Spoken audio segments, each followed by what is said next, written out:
questions. And today it's my pleasure to introduce Dr. Keith Thalborn. And Dr. Thalborn is from the University of Illinois Chicago Medical Center. He heads the magnetic resonance research group in the medical center. And Dr. Thalborn is perhaps one of the most visionary person that I have met. And you know what, a couple years ago, I met him at one of the research meetings, and you know, so he stood up and he explained his vision about healthcare and about how these things, you know, how the medical imaging and the computing should contribute to healthcare. Ever since then, I have been working for him. So you know, I hope that you know by the end of the talk, everyone else will be also working for Keith. Okay, so let's welcome Keith.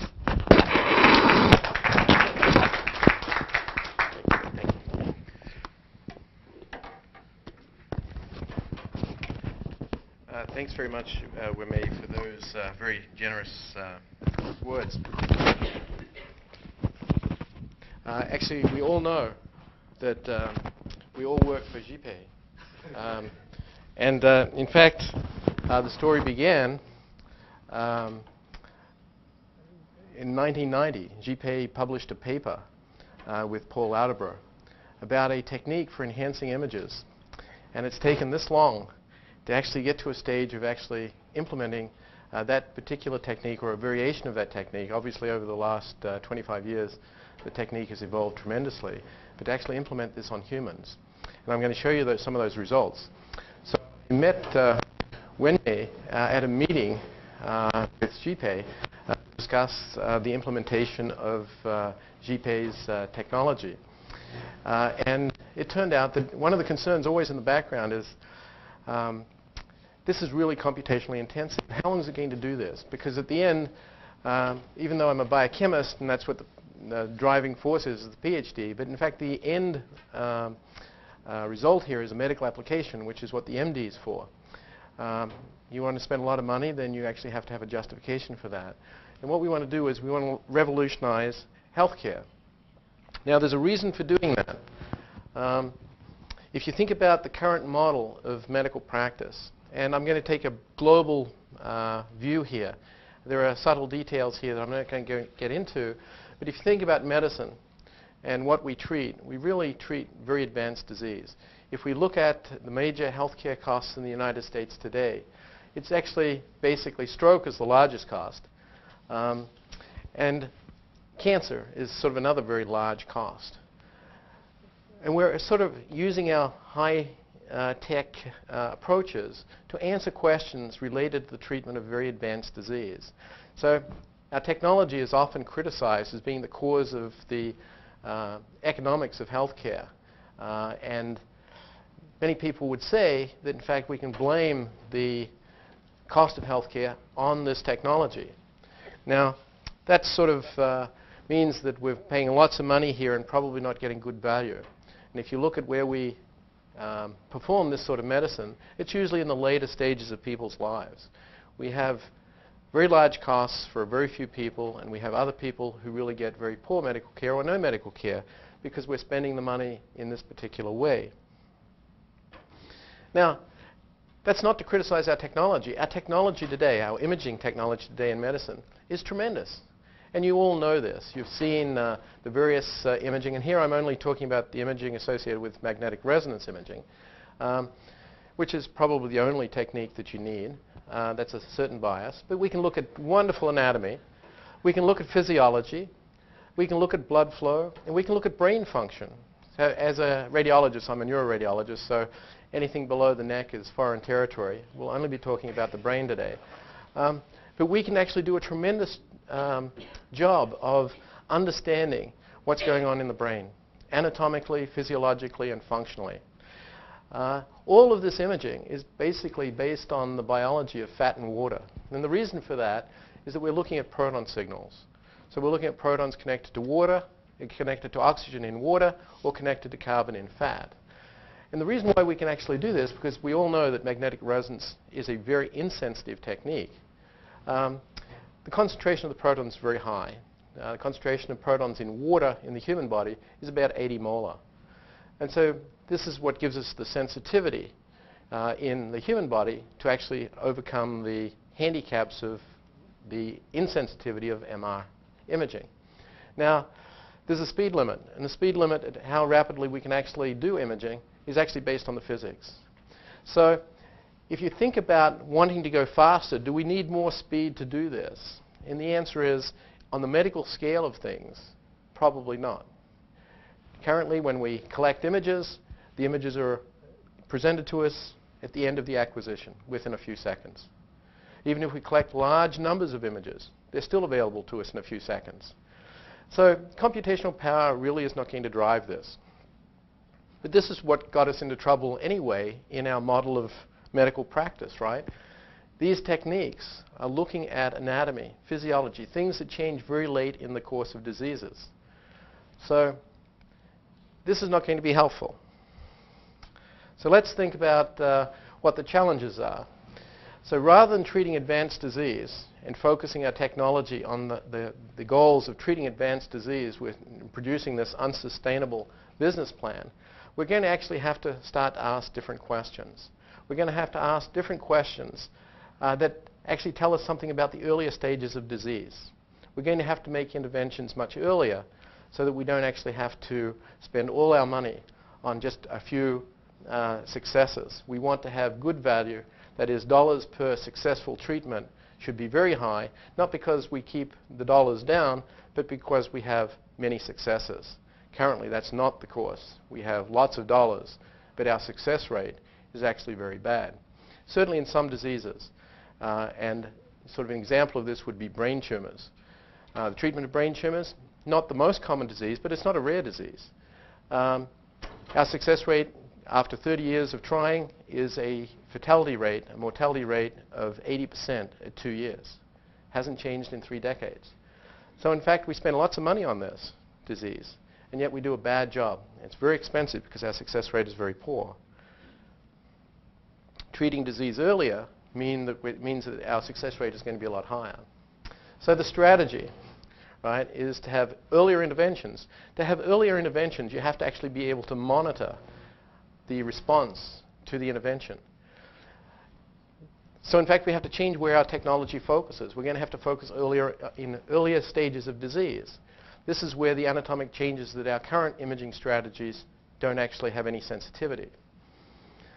And hopefully what we'll get is a lower healthcare cost because our success rate will increase. So that's the incentive to actually start thinking about some of the fundamental approaches that we're using for imaging. Clinical MRI, proton images, and all the development has been to go faster in the image acquisition. Now, the construction of the images, the display of the images, require the development of computers, but CPUs do just a fine job of taking care of where we are today in clinical MRI. It's not clear that faster computers are actually going to have any impact on the business plan under this particular model. So we're dealing with, in clinical MRI today, we're dealing with protons. Now, I want to introduce a concept here, and this is perhaps a strategy for dealing with our healthcare problems. It's one strategy. And that's to introduce the term of metabolic imaging, metabolic MR imaging. And when I say bioscales, what I'm referring to now is a quantitative measure of a metabolic parameter that's displayed anatomically and interpretable directly in terms of the biochemistry. Now, you may say that's really obvious.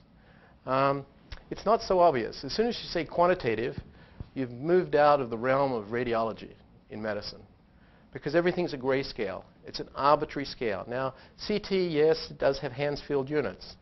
But in the course of day-to-day radiology, virtually no one uses Hansfield units for anything. Maybe you can distinguish calcifications from hemorrhage. But even there, it's still a qualitative interpretation. It's not a quantitative parameter. The anatomy is a given. We obviously have to localize our disease processes somewhere in the body, somewhere in the brain. Having global measures like a blood sample measured remotely to tell you something about a disease process is a rather primitive way of doing medicine. And yet that's the way most of medicine is done today. It's blood samples and urine samples.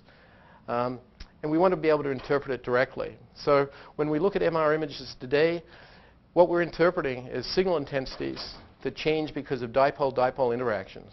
This is really only remotely related to, in fact, biochemistry. So in fact, we don't have a direct measure or interpretation of the biochemistry. There are some very primitive hand-waving explanations of those dipole-dipole interactions, but in fact, you can't really call that biochemistry. Now, there's another point I'd like to make, another distinction I'd like to make with bioscales. Bioscale is not a biomarker. A biomarker says it's there or it's not there. It's a binary decision process, disease or no disease. Whereas a bioscale gives you an opportunity to look at disease progression. It allows you to compare from one patient to another. So the idea of a bioscale and metabolic imaging is to encompass the concept of cross-sectional imaging to give us the anatomy, and that's only so we have spatially resolved parameters. We're not relying on the anatomy per se to make our interpretation, which is where clinical imaging is today. And we're going to actually have a display of a biochemical parameter that's sensitive to the disease process. And this may be metabolism or physiology. And there's going to be units associated with this. So if we're talking about concentration, we're talking about, certainly in biological systems, millimolar concentrations. Or we're talking about rates, millimolar per minute, per hour, per measure of tissue mass. So we're going to move beyond the biomarkers of genomics and metabolomics and move towards metabolomics, right? Genomics, if you've got a gene present, doesn't mean you've got a disease. It means you've got a risk for a disease. So that's a biomarker for a disease process. Proteomics is much the same. Metabolomics is actually the expression of the genomics and proteomics and tells us that we're now actually moving into altered biochemistry. And because it's a bioscale, it tells us where we are in that progression of disease. So the principle now of using metabolic imaging is to ask a relevant metabolic question at the that's available at the appropriate anatomic site, rather than asking a question that we ask today. For example, in the setting of stroke, we ask whether the brain is perfused, when we should be asking, is the tissue that's threatened salvageable or not? Is it viable? Should we treat? We should treat if it's viable. We should not treat if it's not viable. But if you ask the question indirectly by asking about perfusion, if it's not perfused, well, maybe we should reperfuse it. But if you reperfuse dead tissue, it bleeds and you cause the patient more problems. So in fact, by asking the appropriate direct question, you can actually make more sensible treatment decisions.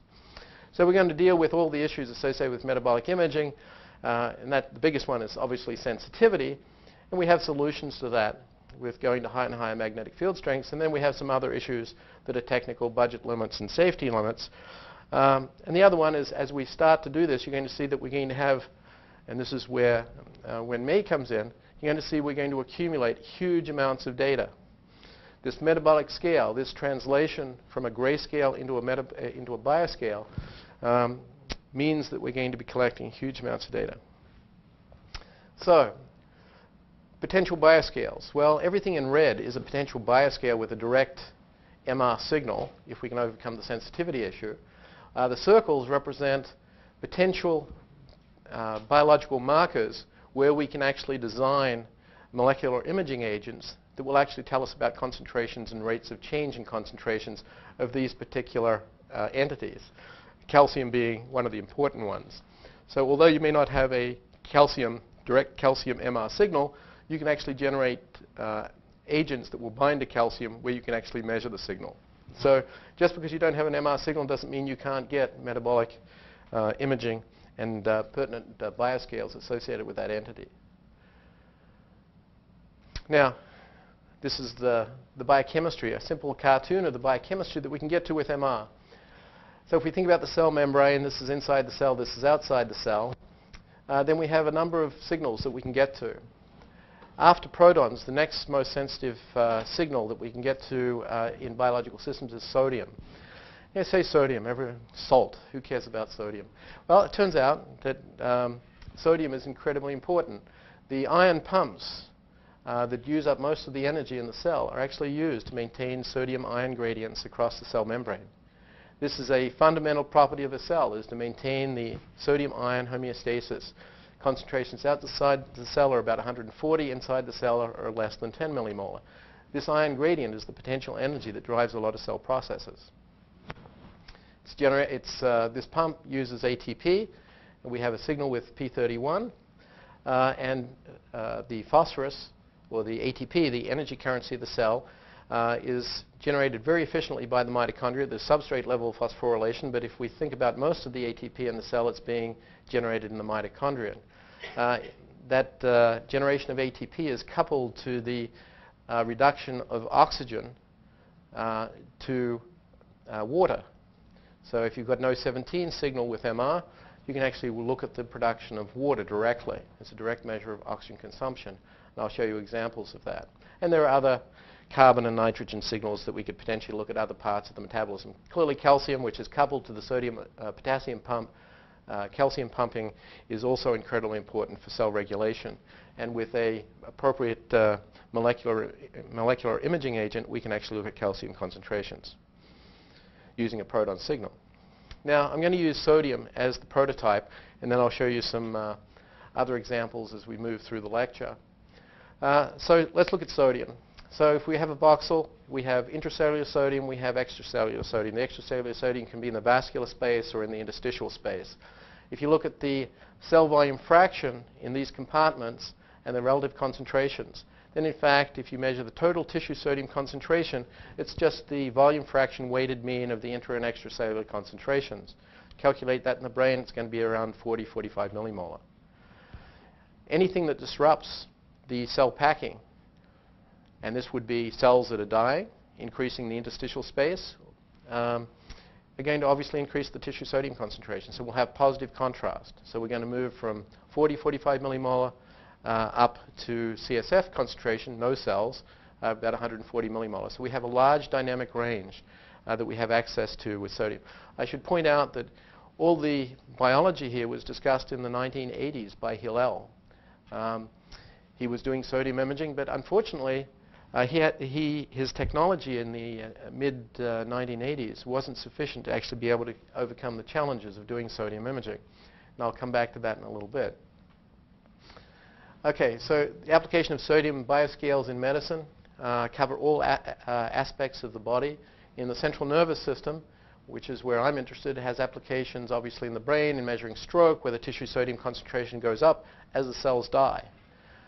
In tumor treatment, we're obviously interested in killing cells selectively. So we'd like to see during treatment the tissue sodium concentration goes up. It means our therapy is working. This comes back to where we started, is we want to look at therapeutic responses to interventions. We want to do that early in the disease process. Now, one of the things is when you're developing a new technology, you can't sell it on something you want to do in the future. You have to sell on what you can do today. So even though I'm going to be talking about cancer and stroke, which are immediate applications today, our long-term goal is to move towards earlier disease processes than these catastrophes. The musculoskeletal system, the tissue sodium concentration, or the sodium ion, is a counter-ion to the surface charge density of the cartilage. It's the first thing to change as you get cartilage degeneration. So you can actually have a very early marker of one of the most important diseases in the United States, which is simply osteoarthritis. It causes immense amount of morbidity in the United States, and you can actually measure the first stages of degeneration of cartilage with sodium imaging. This is one of the huge applications of looking at interventions that don't treat the patient after the joint has been destroyed, but actually treat the joint before the destruction is barely started. And then in the rest of the body, obviously, the concentrating power of the kidney to conserve water is actually based on the sodium ion gradient through the kidney. So in fact, you can measure the concentrating power of the kidney just based on the sodium gradient. So these are three potential applications that you could think about for justifying the development of this bioscale today. Now, I'm not going to get into all the details of how we generate the bioscale. But this is where the GPUs become important, because this is not a straightforward process. I think if you think about the physics of MR, you say, okay, I want to convert a signal intensity into a concentration, you can actually go through all the stages of doing this. the homogeneity of the magnetic field. Even though we spend a lot of money getting very homogeneous magnetic fields for our magnets, as soon as we put a sample in that magnetic field, we disturb it. And different heads and different bodies will disturb that field differently. The orientation of a single head put in different times in different orientations will change the distortions of the magnetic field. So there is a need to correct for the homogeneity distortion by the sample every time you make a measurement. Depending on what signals you're looking at, the system changes. If you're interested in looking at signals that have very short time constants, very short T2 relaxation, then in fact you have to worry about the short-term eddy currents. If you think about scanners today, they correct for eddy currents, yes, but they're the long-term eddy currents. They're very easy to correct for. No one corrects for the short-term eddy currents because everyone knows that protons have a long T2. But if you're dealing with sodium imaging, you actually have to take that into account. It'll make a big difference to the quality of your imaging.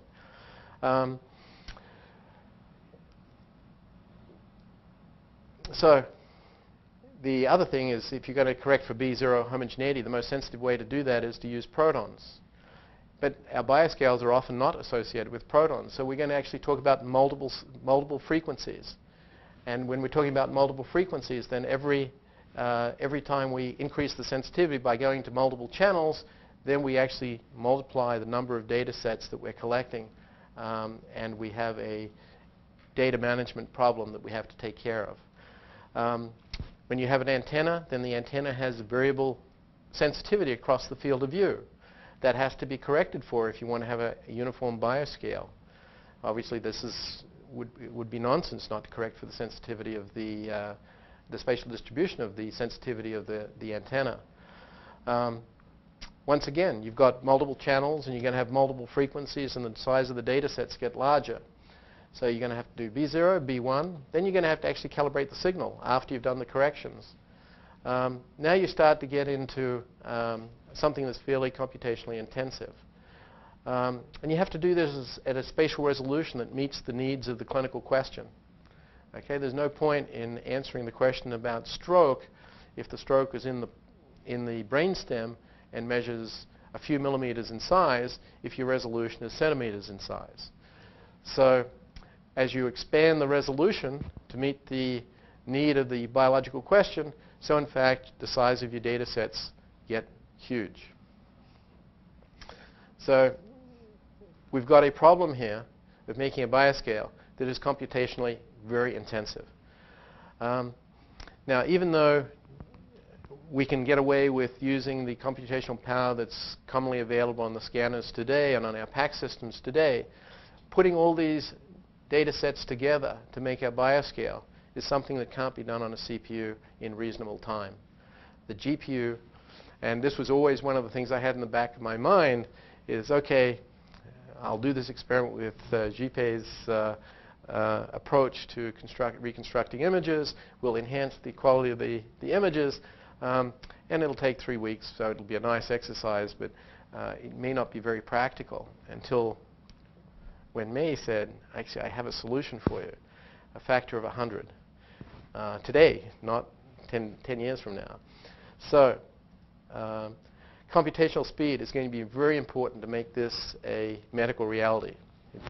It's an exercise we can do on a CPU, but if we want to do this on a clinical service, then time has to be removed. Okay, so there's some hardware that has to be optimized for doing this, and we use multiple RF coils to do this. We actually have a system where the patient stays in one place, and we can change the antenna. They're single-tune coils rather than multiple-tune coils because we want to have maximum signal-to-noise. If you double-tune a coil, you'll lose signal-noise, so we won't tolerate that. You have to optimize your acquisition. If you're using proton imaging, then you'll typically use Cartesian acquisitions and use a Fourier transform to reconstruct your image.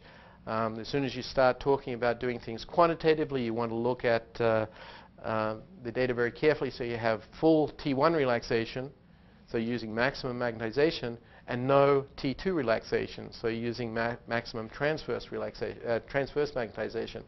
Now, the way that people would normally do that would be with a projection method, and Paul Lauterber's first images were projection images.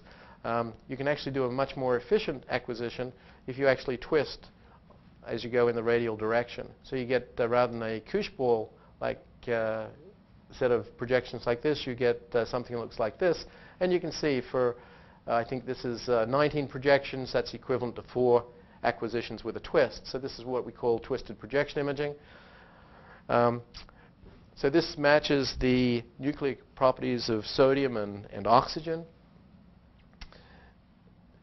But you also have to actually match your gradients and the gradient performance to the nature of the acquisition. And this is work that Aming Liu in my group has been working on, where in fact rather than just turning the gradients on and overshooting the performance characteristics of the gradients, you actually stay within the slew rate limits of the gradients. And when you do that, many of your artifacts in your images go away. So this is very important to match your acquisition to the performance characteristics of your scanner. And then B0 homogeneity, we can map out the B0 field. Here's an example done with protons. And if you map it out on protons, if you've got the same sample not moving, then in fact when you do your sodium acquisition, the same map applies for both frequencies. And you can see the improvement in the brainstem here. This might be a little small for you to see, but there's a tremendous improvement in the quality of the image as you do the B0 correction.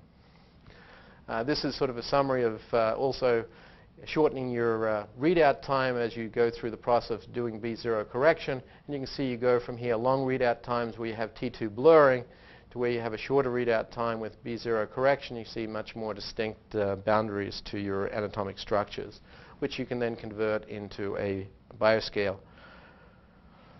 Now, can we do this? Well, here's an example of, obviously we say, okay, we produce a bioscale, but the real measure of the quality of a bioscale is the standard deviation of the measurement.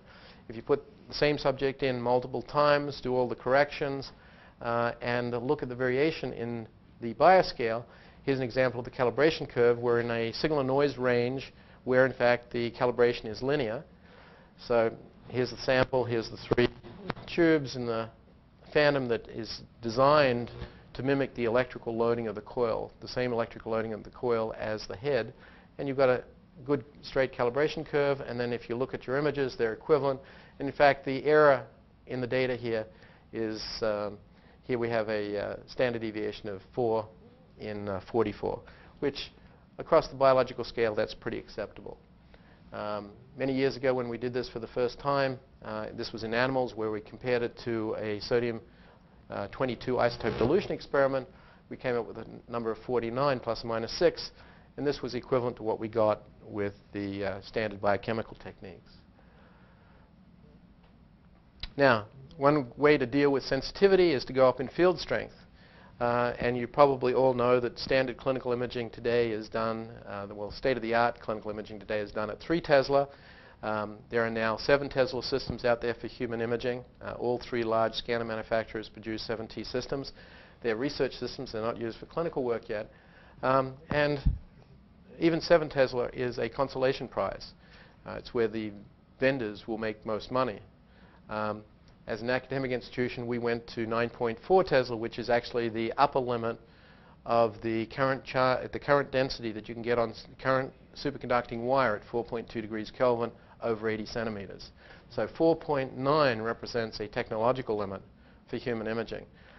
When new superconducting wire comes out, this will be exceeded, but currently 7 Tesla is a consolation prize. 9.4 T is the current real technological limit. You can build the same sort of hardware for doing things. We've done the safety testing. There doesn't seem to be any safety issues at 9.4 Tesla, although this study is continuing under FDA guidelines and IRB supervision.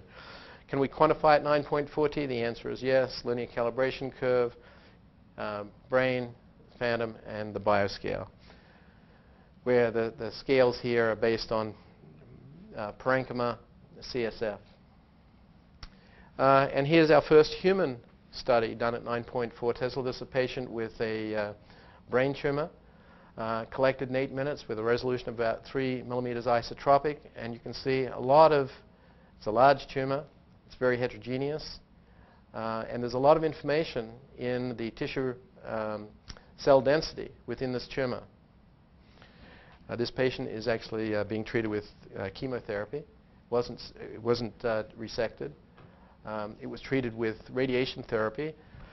6 weeks of radiation therapy, fractionated radiation therapy to 60 gray. The tumor didn't change at all. So this patient received a whole lot of radiation to the rest of their brain, and the therapy to the tumor didn't respond. And that's the way most radiation therapy is done today. It's delivered based on population statistics. But if you have a tumor that's slightly different from everyone else's, your radiation therapy is probably not doing anything, and yet you're actually suffering the adverse effects of having radiation. Fortunately for this patient, the chemotherapy agent actually did decrease the size of the tumor. So let me just give you the clinical scenario here. The clinical question is tissue viability. In cancer, we're actually trying to selectively kill the tissue. That translates into the biological interpretation of, did the cell density change? Right? And we're going to use tissue sodium concentration as a measure of cell kill, changing cell density. So we're not trying to replace standard clinical imaging today for this particular application. So here's all the proton imaging. Here's the blood volume map. So we have a contrasting enhancing heterogeneous tumor in the medial aspect of the right temporal lobe. It has increased blood volume, so it's malignant. And you can see here the tissue sodium concentration says the cellularity is less than 50%. Tumors are not very cell dense. You know, that's why they're malignant. The cells don't talk to one another. There's lots of space between them. So in fact, tissue sodium concentration in the area of a tumor will be high. What you want to see is that it goes higher when you treat.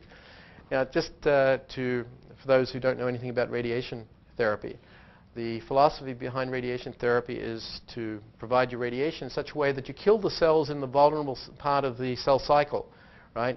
Cells can be in the G0 resting state, and then they can go through a mitotic phase, where during mitosis, they are actually vulnerable to the effects of radiation. In these other phases, they're actually relatively insensitive.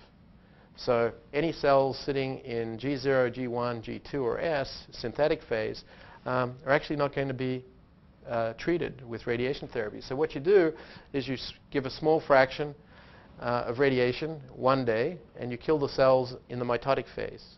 Then you wait, and the cells continue through the remaining cells continue through the cell cycle and repopulate the mitotic phase.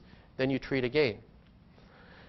And over the course of many weeks, you actually end up killing lots of cells. So here's an example of tissue sodium concentration of 55 millimolar, which is equivalent to a cell density of 65%. After a certain number of fractions, then in fact the tissue sodium concentration goes up and the cell density goes down. Now the question here is obviously how often do you treat? Right?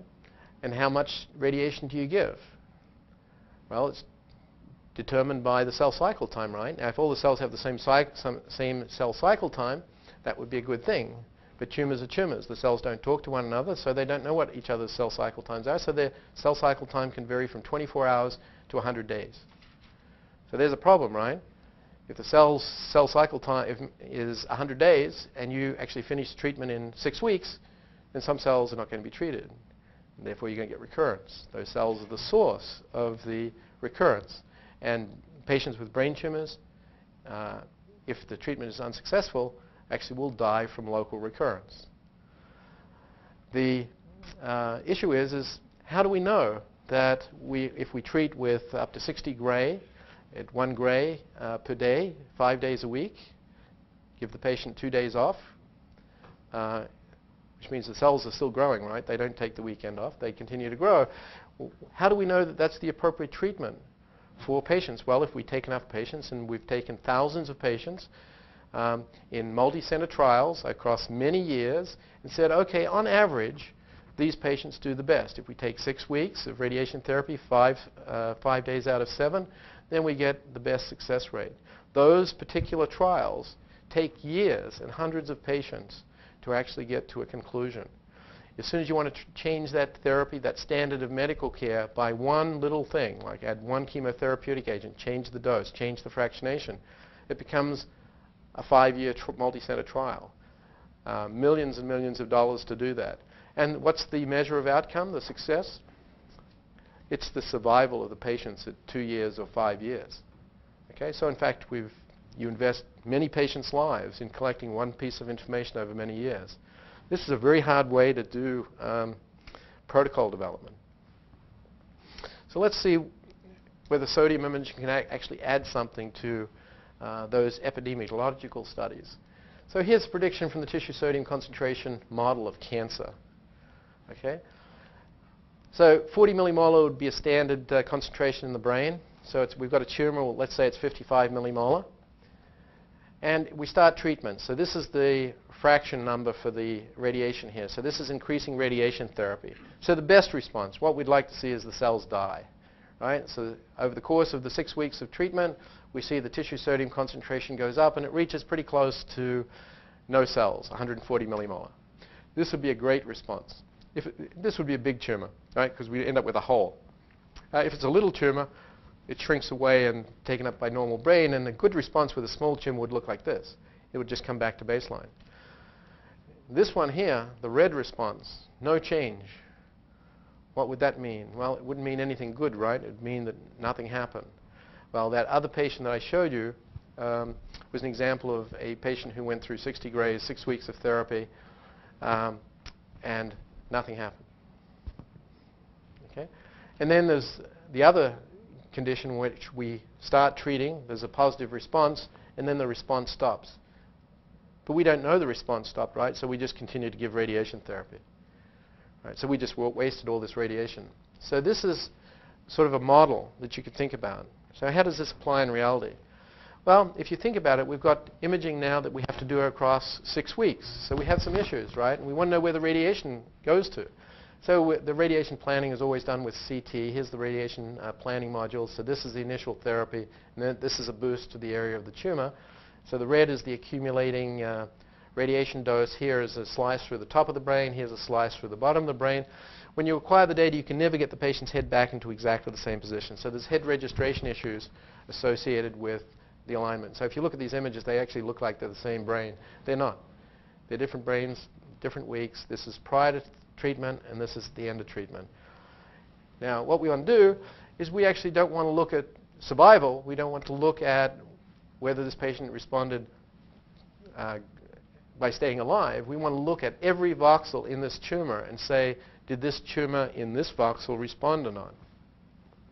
So when we take single voxels and we start looking at the response patterns, lo and behold, here's the normal brain that was irradiated, didn't change, sits at its normal value.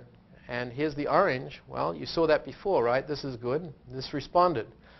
I'd point out to you that the response got up to 130 millimolar, actually was in the first 3 weeks. Then we continued to irradiate for another 4 weeks with no change. Right? If you killed all the cells, why were we irradiating? Right? There are some very clear questions that come up when you look at this data. Certainly this area of the brain didn't need to be irradiated. Then you have this area here. So this was high, and it came down to near normal. So this is edema.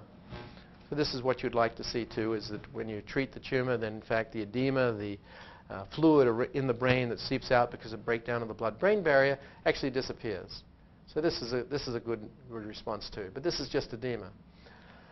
We've got a red line here. So we've got parts of the tumor that didn't respond. And we've got other parts that had changes, but also still have tumor present. High cell density, not as high as the brain, but still a significant cell density. So what we have here is a set of data that allows us to predict what will happen with this patient. This tells us that this particular area of the tumor is likely to be the source of the recurrence. This is where the tumor growth is going to happen. Whereas this area here, this is not going to be recurrence. Now, if you take the data where the response is real, you can actually model that data in terms of a radiobiological model that is actually used currently to actually predict patient survival. So if you take lots of patients, you can actually use these radiobiological models to model patient survival. So if you have 1,000 patients, you can say, okay, this is the way the patients are going to survive over the next 2 or 3 years. You can actually now do this on a voxel by voxel basis. right? And you can calculate the cell kill per gray. Now, if you look at this data, you'd probably use a different model because you probably weren't having any response out here. So in fact, the cell kill in the active part of the curve was probably higher than this. And here's the follow-up data for this patient. So these are perfusion images. The best way to look at tumor recurrence is to look at blood volume maps, and that's what these are. Here are the contrast-enhanced standard clinical images, and you can see here that you get something that looks very ugly, and most radiologists would say, yes, this looks like tumor recurrence. Could be radiation necrosis, though. Okay? This is ambiguous. Okay? But if you've got increased blood volume, that's almost certainly tumor. And what you see here, in the area that we measured no response, this is the area that shows increased blood volume. And this was the recurrence.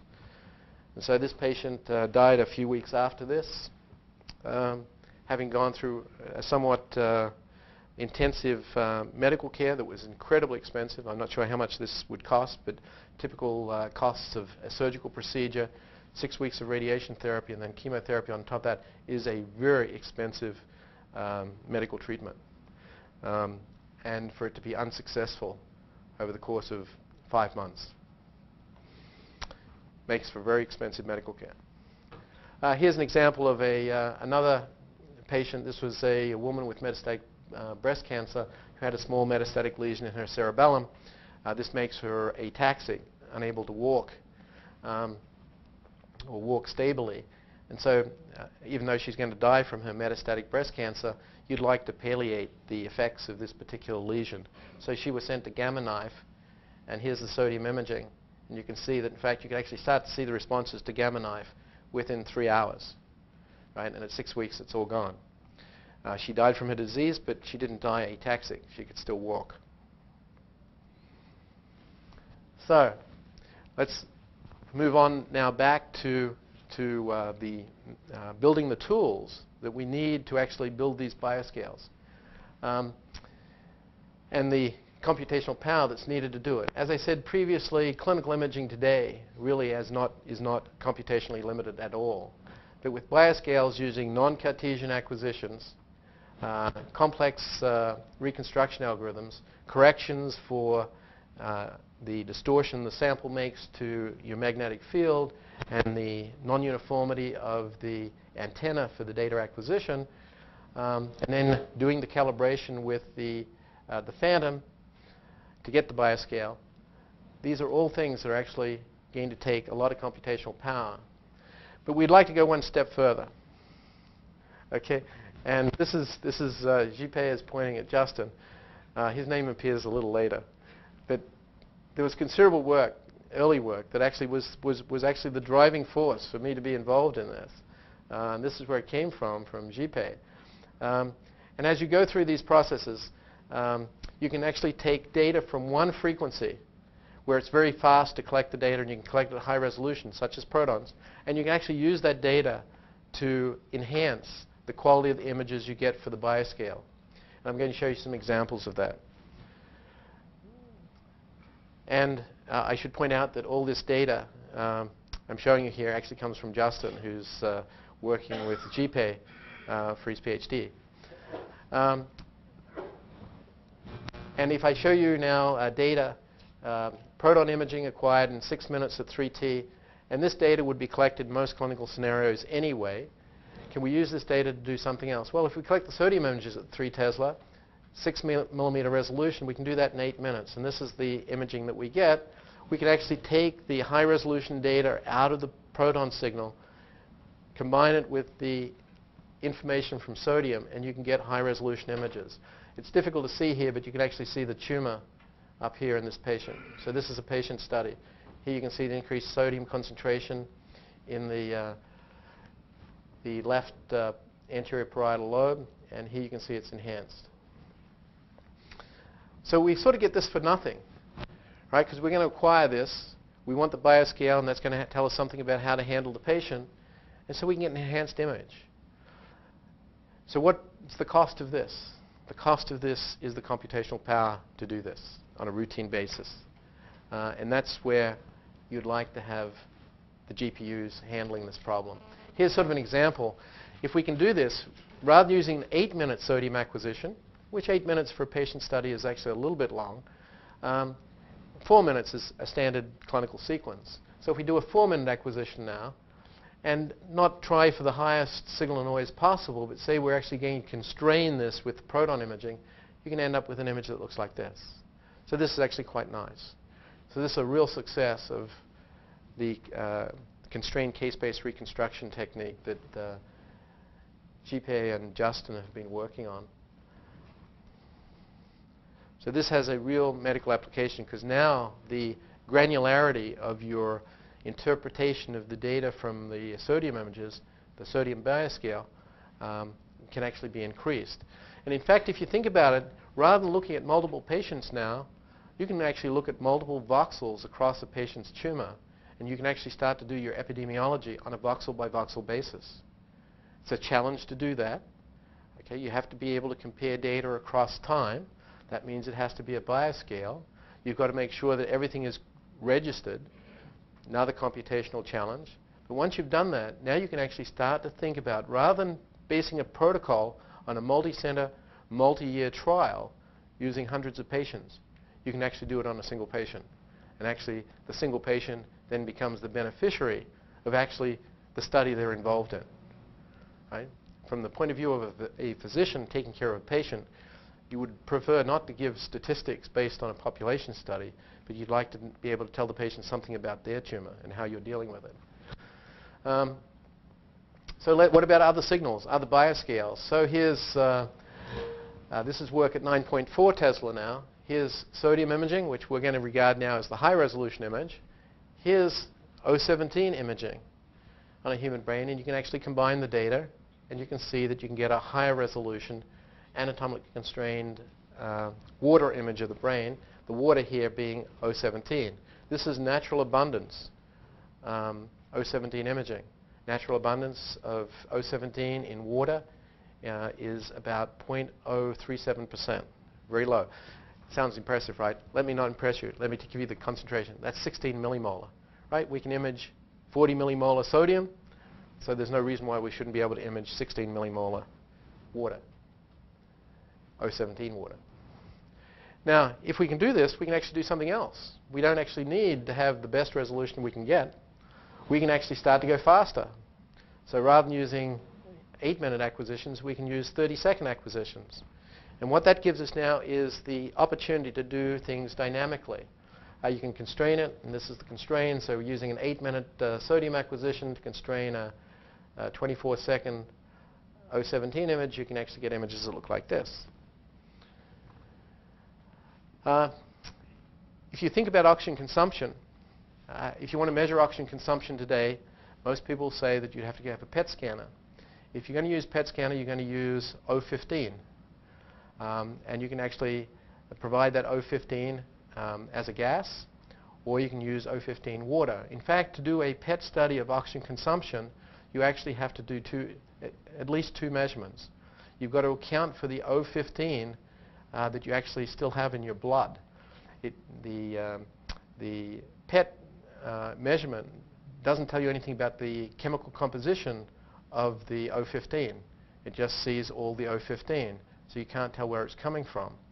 So you actually have to do a blood flow measurement as well as an oxygen extraction measurement, two separate measurements. It takes a couple of hours. Involves isotopes, radioisotopes. Now if you do the MR measurement, because the chemical shift range of O17 is so high, the O17 in water is completely shifted from any other form of O17. So if it's in the form of bicarbonate, you're not going to see it. It's shifted 170 parts per million away. So if you're doing an imaging experiment, you only see one chemical form of O17, and that's the water. You can't see the O17 gas. So you can actually model this in a very simple model. If you look at the PET models, they're very complex, and there's lots of discussions about which is the appropriate way. The modeling in a multiple compartment model in the brain for oxygen consumption measured with O17 is actually relatively simple. And I'm just going to show you the data here from two regions of interest. Here's gray matter.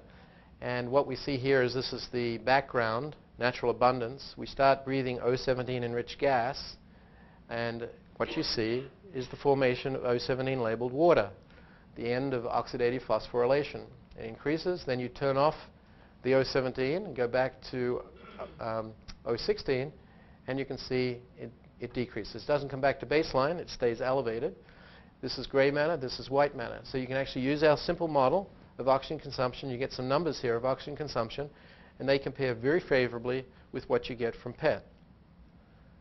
So this was the first experiment we did, and we were actually very gratified to see that, in fact, you can make a relatively accurate, spatially distributed oxygen consumption map in a human brain with MR. That is potentially revolutionary. Oxygen consumption measurements done with PET, there are only a few facilities in the world that can do this. Everyone knows that PET is very popular in oncology today. There are hundreds of PET scanners around the United States, but they're all doing FDG studies. So this is fluorinated deoxyglucose. The fluorine is actually relatively long-lived, so you can actually ship the isotope around. You have to do it frequently, but that's why there are multiple PET centers. You don't have to have a cyclotron to make your positron emitters. But imagine being able to do this with non-radioactive isotopes. The fact that oxygen consumption was touted as being revolutionary in PET 25, 30 years ago, and it's never actually reached clinical practice, says that now you can actually do this with MR. And we hope we can potentially do this with MR at 3 Tesla. That in itself is potentially revolutionary, because the clinical questions you would ask here are actually very relevant. It answers the question in the setting of stroke, is the tissue alive or dead? Okay, so we actually have another advantage over PET, is we can actually correct for the tissue density. PET actually makes some assumptions about tissue density. It doesn't actually measure it. It makes a guess, takes a literature value. Because we've got sodium imaging, we can actually measure the cell density. So when we calculate milligrams of, or milliliters of oxygen per 100 gram of tissue per minute, it is 100 gram of tissue. Or if it's a area of the brain that's encephalomalacic, then in fact we correct for the change in cell density based on the sodium measurement. So here are the oxygen consumption maps. Here's the exciting thing. This is O17 natural abundance measured in a phantom in 8 minutes at 3 Tesla. So we haven't finished with all the enhancements that we can actually do for metabolic imaging yet, but we're now at the cusp of being able to do O17 measurements at 3 Tesla. So current bioscales, we have sodium, we have oxygen consumption. 2 bioscales, we have other results that I'm going to just touch on briefly. We can do P31, selective excitation. We now actually have, I'm not going to share examples of it, we now actually have phosphocreatine maps of the human brain at a resolution of, in-plane resolution of about 1 centimeter, so 10 millimeters. We have not tried to enhance this yet with our reconstruction technology. That's one of the next things that we're going to do. Here's the selective excitation, where we have 2 P31 signals, one on the outside of the phantom, one on the inside of the phantom. And you can see you can select the tubes or you can select the background. And these are different concentrations. We're down at 5 millimolar, 10 millimolar, and 15 millimolar. The concentration of phosphocreatine in the brain is in the order of about 5 millimolar. So we should be able to actually measure that, and have been able to measure that. So the work that's being done here is the work of other people. I get to talk about it, but these are the people doing the work. Ian Atkinson, most of you will know.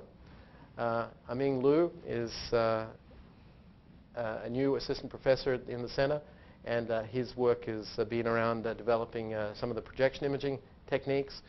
Viper is actually his. Zhou Zhao did the selective excitation for Aming's sequence. Ted's our engineer, and Fred's our student. And here's the 9.4T scanner again. So in summary, and what I'm trying to do here in the summary is to actually bring together 2 things. One is that there is a driving force to introduce new ways of doing imaging, not to do the same things that we've been doing for the last 2 decades, but to do something new that's actually going to deal with a very important problem, and that is the cost of healthcare. The other thing I'd like to emphasize, in order for this to work, it has to be practical. We have to be able to do this in real time. We can't wait weeks for these bioscales to be available. Clinical decisions are made in the course of hours. So we need this data to turn around very quickly, and that's the basis of the requirement for better computational power. So if we formulate better clinical questions that actually are addressing earlier disease processes, then we can actually start to think about designing interventions for those processes in the earlier stage. Currently, we think about interventions in late disease, and we can see the effects with the tools that we have today. We need a new set of tools to allow the development of the early interventions. And we've talked about cancer and stroke. There are other disease entities where this can readily be applied. Dementia, for example, which you're all going to be concerned about at some stage. For example, the onset of the changes in the brain occur probably 15 years before there's any clinical onset. Once you start to see the onset of a dementia, you don't want to be trying to stop it because you're really stopping a roaring train. You should have stopped it 10 or 15 years ago. So it's a new tool, and the economic issues are actually the driving this paradigm shift. We have several ways to deal with the sensitivity issue with MR. I've shown you some of those by going to higher field strength. The molecular transducers are also coming along the line. I think the nice thing about the endogenous MR signals is you don't have to go to the FDA and get an IND. Lots of people producing these molecular imaging agents. I think there's something like 1,500 PET imaging agents. Only one of them is approved for human use. So a lot of chemists very busy here, but the translation from the chemistry lab into clinical trials is at a standstill. So this is the thing that is actually going to enable this technology. If this fails, then this all falls apart. So I'm hoping that, in fact, our GPUs are going to actually provide us with a real answer here. OK, thank you very much.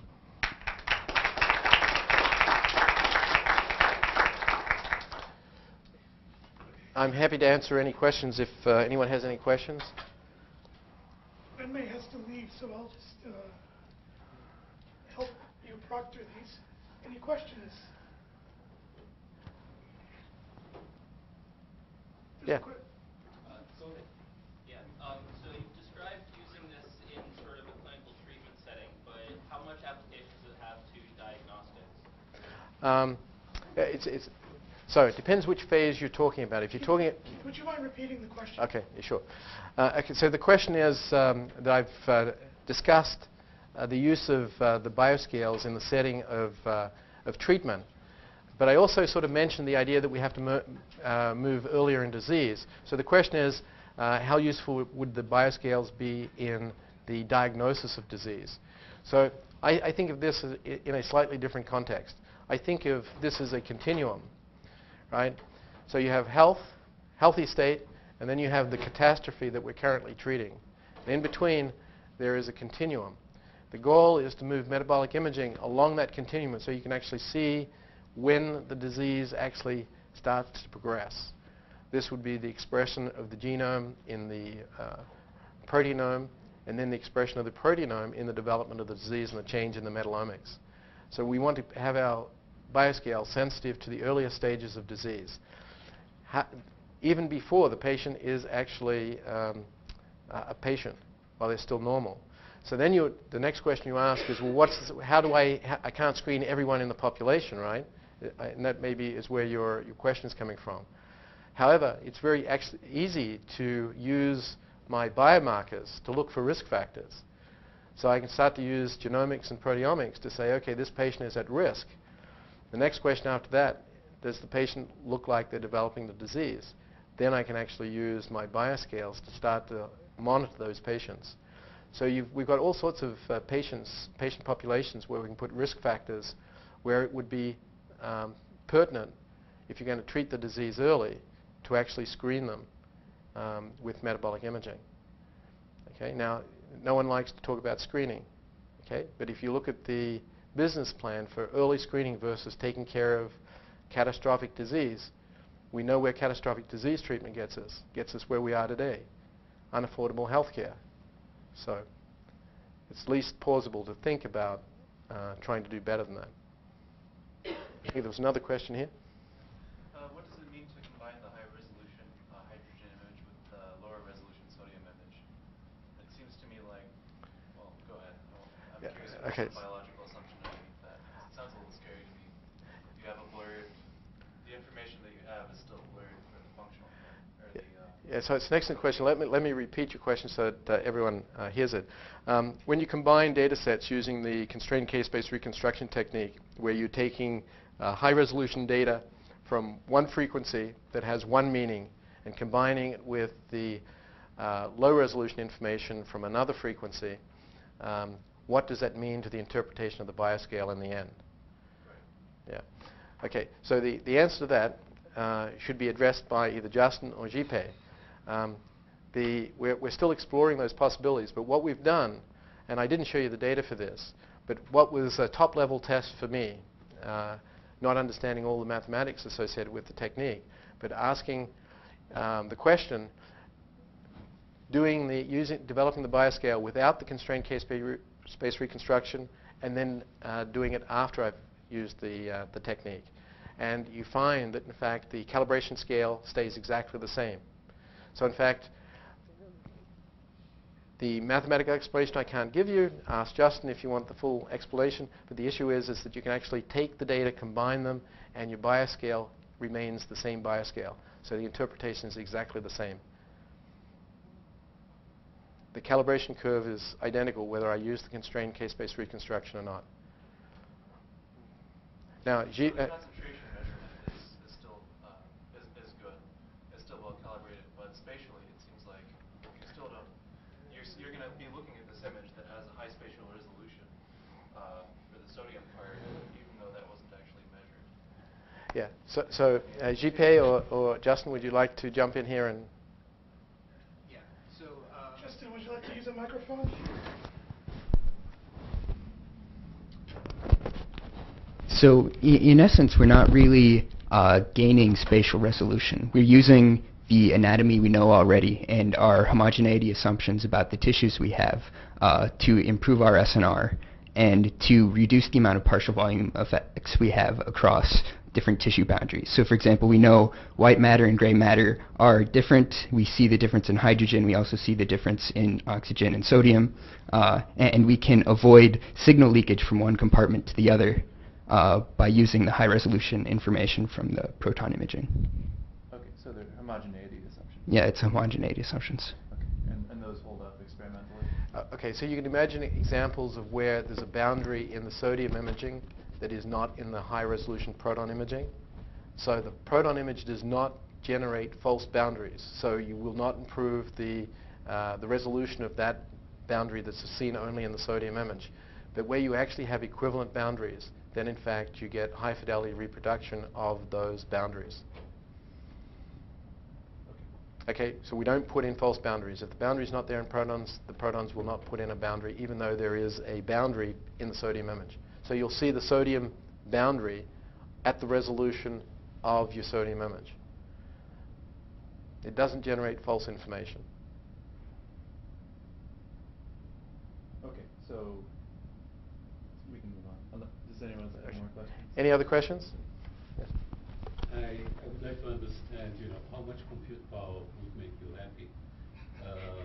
If I extrapolate from what you said, it would seem that 1,000 times or 5,000 times, what you get from a CPU today is what would make you happy. Actually, no, let me take that back, because making me happy is not the goal.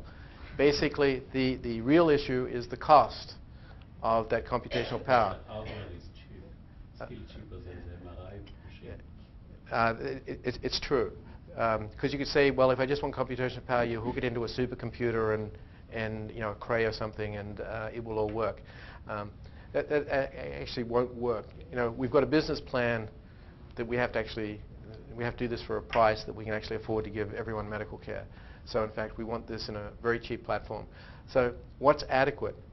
Okay, so an example, we were running an experiment in stroke, and we're watching the evolution of a stroke.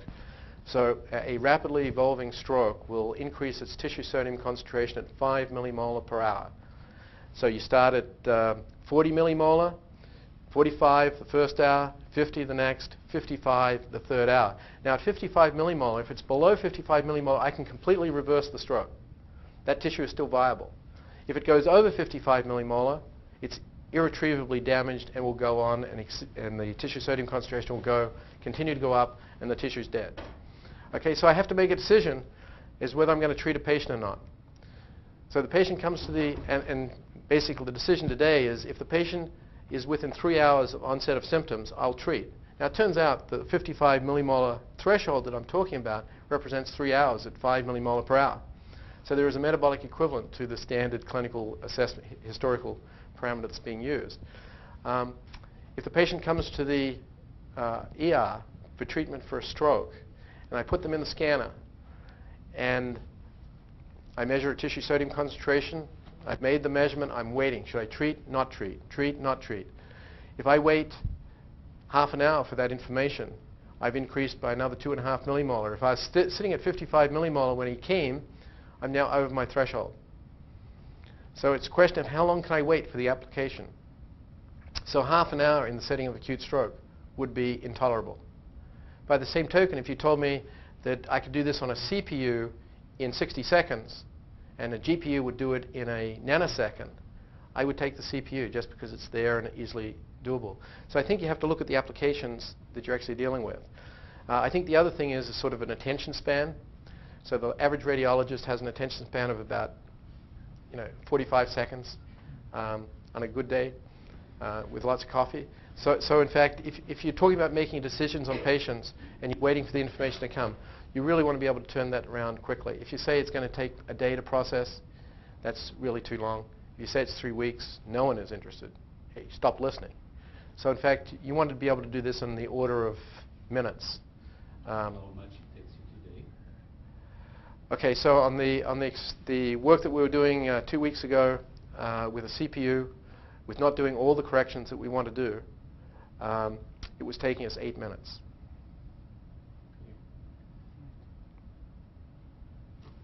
8 minutes at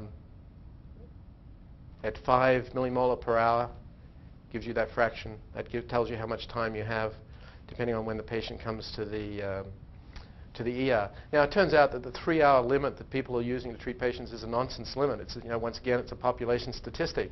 There are patients you can treat at 6 and 16 hours if you actually know that the tissue is still viable. If it's below 55 millimolar, because there's enough collateral circulation, then you can treat them. And you don't run the risk of bleeding. There are other patients who come within an hour. They have no collateral circulation. The tissue's already dead. Treat those patients, they'll bleed. So in fact, it's a real dilemma as to how to treat the patients when you're using a population-based statistic, which is where people are today. So I didn't really talk about stroke, but that's the application. But we're talking about minutes. I can totally believe the argument that in the treatment mode you want to analyze and interpret it within minutes. But you were making the argument that you want to go in the prevention mode. So in the prevention mode, do you still have that hard real-time constraint, or it doesn't matter if you put the job in a batch and you get back the results like in 45 days? Yeah, okay. So the question is, speed is obviously of the essence when you're in sort of these catastrophic situations of acute stroke. But what about when you move back to prevention mode and your time constraint is nowhere near as severe? And the answer to that is you're quite right. You don't have the same urgency that you have in, say, acute stroke. But there is a need to actually address the question as efficiently as possible. So there's an efficiency issue here too. If someone is processing the data, 45 days that you mentioned, if I can actually push the button and have it all automated on a GPU and out in a few minutes, then which one represents the business plan? Obviously, the faster you do it, the cost goes down. You can screen more patients. If you have to keep hundreds of patients' data online for 45 days while you're processing it versus The data comes out, it's processed, and you can actually make your decision as to whether they need further treatment or not. It's much more efficient. So, and I just correct you. I didn't say prevention. I said disease progression at the earlier stages, which is slightly different. The idea is that when you get patients who are at high risk for the development of disease and you want to treat them as early as possible, then you're going to be looking for when the disease starts to be expressed within the cellular machinery, not when the patient becomes a patient, but when the cellular machinery starts to go haywire. That's where I think we can actually make the intervention. So we're not preventing the disease. Okay. Well, why don't we thank you, Keith, for coming all the way down from Chicago to this seminar? My pleasure.